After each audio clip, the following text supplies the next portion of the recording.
Hello everyone, so in this video I want to talk about the reasons why I left Russia. So I lived in Russia 12 years. I get my two diploma there, I get married, I get a child, and I was working, at least trying to find work. I worked in many different kind of works, from building to repairing computers to working as a sales manager.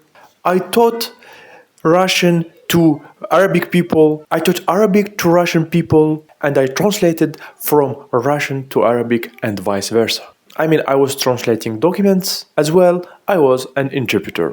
The thing why I had many different works is the following. So I lived in a little city, and in that city we didn't have a lot of foreigners, so I wasn't demanded that much.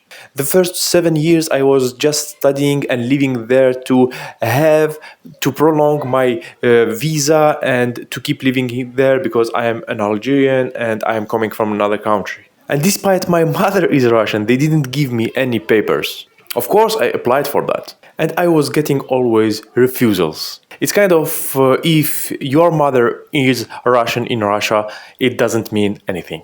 Only if your father is Russian, it means a little bit, and you will have citizenship much faster.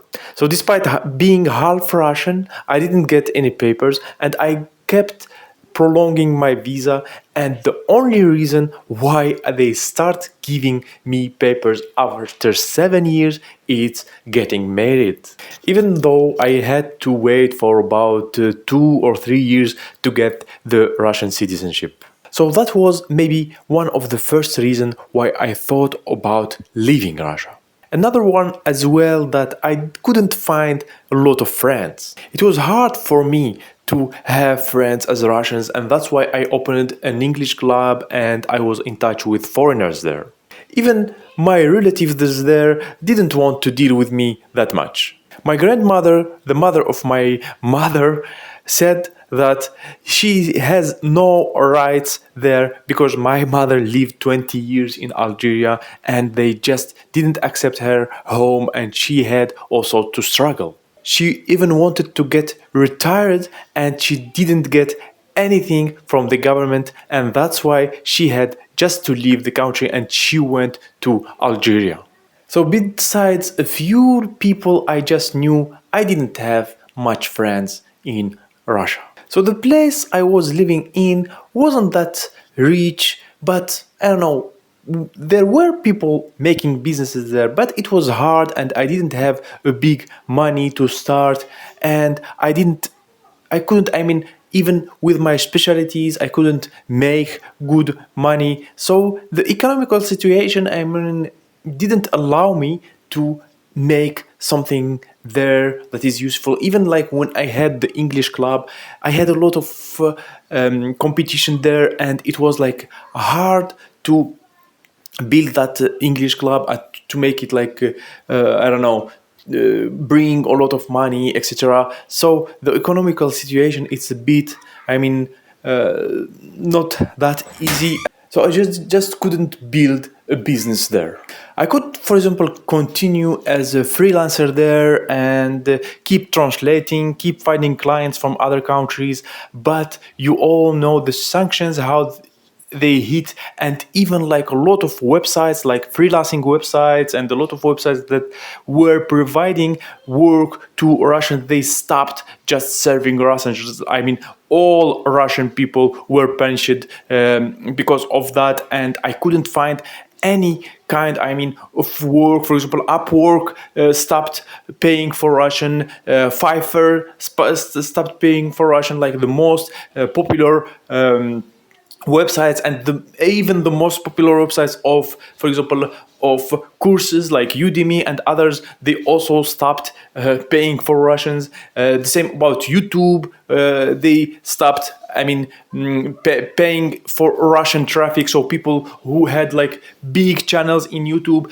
they stopped getting money unless their content is watched from outside of Russia. It was also hard to withdraw money from YouTube, for example, as a blogger. I mean, a lot of difficulties. If I stayed, I mean, I will just lose my mind and I will not know what to do.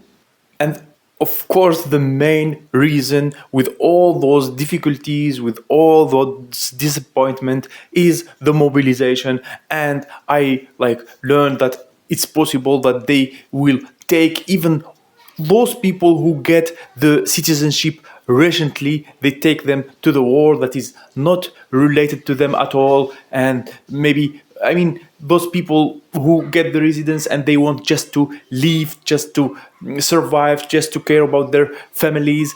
I mean, they have nothing to do with that. Even I mean, I was like an Algerian who got the Russian citizenship, and why I have to, I don't know, to go to a war that is serving like politicians and serving people who are in the top, who are themselves not going anywhere and only sending young people to do the thing that they wanted from them to do. So those are all, I mean, the reasons and the main reasons why I left Russia. And I just want to share my feeling. I want to share this video to let more people know why things get so hard, and why a lot of people just left the country and they didn't want to deal with anything Russian.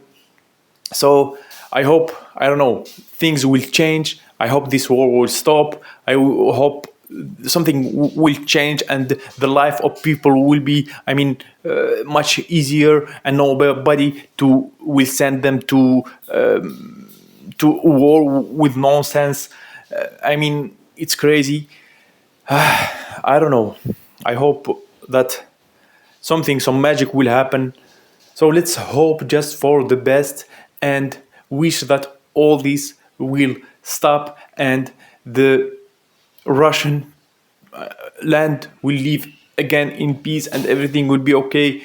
But for now, I don't see it stopping, and I don't think they will end this very soon. It's really crazy what's going on, and we just have to do our best to survive. And I will keep sharing with you what I learned about Russians, because I have a lot of ideas, and I don't think like other people, for example, the Russians who left Russia, they will not maybe notice things in Russia from the side, because I felt in Russia like I am a foreigner always, and I was looking at them from the side, and I was always thinking and having special views about that. And I will share all that in this channel. So subscribe to my channel, like this video, comment, and see you in my next videos, and goodbye.